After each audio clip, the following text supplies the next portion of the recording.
नमस्ते। आइए आज के चमत्कार से पहले श्री परमज्योति कल्की के प्रकटित बोध को देखते हैं। अनुग्रह का बोध या तो तीव्र दुख के क्षणों में होता है या परम आनंद में। और अब आज का चमत्कार। मैं चेन्नई से सुगना हूं। मेरी बहन के पति लक्ष्मण इंग्लैंड लंदन में कार्यरत थे। उनका ब्लड शुगर लेवल हाई था। एक दिन इलाज के दौरान रक्त और ग्लूकोज इंजेक्ट किया गया, फिर वे कोमा में चले गए। उनके महत्वपूर्ण अंग फेल होने लगे। उनके दिल की धड़कन को पुनर्जीवित करने की कोशिश करने वाले 10 डॉक्टरों ने हमारे रिश्तेदारों को उन्हें वापस भारत ले जाने की सलाह दी, क्योंकि उन्हें लगा कि उनके जीवन का कोई भरोसा नहीं है। 6 महीने पहले ही उनकी बेटी की शादी में काफी खर्च हुआ था। कोई जाकर उन्हें लंदन से लाने की आर्थिक स्थिति में नहीं था। यह हमारे परिवार के सभी सदस्यों के लिए एक बहुत बड़ा झटका था। हालांकि हम घबराए हुए थे, फिर भी हमारे सभी रिश्तेदार हमारी बहन के घर आरोग्य पूजा के लिए एकत्रित हुए और शुक्रवार को हम नेमम मंदिर पहुंचे। संयोग से उस शाम सौभाग्यवती पूजा थी, जिसमें सम्मिलित हुए।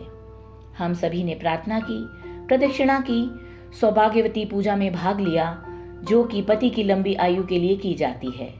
शाम को हमने अपनी समस्या बताकर अपने गाइड से मदद मांगी।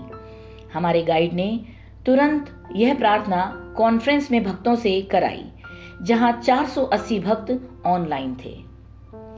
3 दिनों के भीतर मेरी बहन के पति के शरीर में चमत्कारिक रूप से हलचल हुई।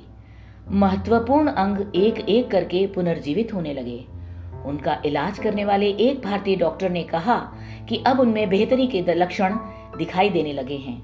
वे जल्द ही ठीक हो जाएंगे। एक व्यक्ति जिसे लगभग मृत घोषित कर दिया गया था, श्री परमज्योति कल्की की कृपा के कारण पुनः जीवन में लौट आया। लंदन में हमारे रिश्तेदार जो आईसीयू में मेरे देवर की देखभाल कर रहे थे, उन्हें उनकी मदद के लिए एक अलग कमरा और एक नौकर दिया गया था। सरकार ने भी उनका ख्याल रखा। 5-6 महीने में लक्ष्मण जी बोलने, खाने और चलने लगे। सबसे बड़ा चमत्कार यह था कि लंबे समय तक अस्पताल में भर्ती रहने के बाद उन्हें छुट्टी दी गई, तो सरकार ने उन्हें भारत के लिए फ्लाइट टिकट के अलावा 1 लाख रुपए भी दिए। मेरी बहन, हम सभी रिश्तेदार वननेस गाइड और हमारे वननेस मित्रों के बहुत ऋणी हैं, जिन्होंने हमारे लिए प्रार्थना की। सबसे बढ़कर हम श्री परमज्योति कल्की के इस तरह के आरोग्य के इस अनुग्रह के ऋणी हैं।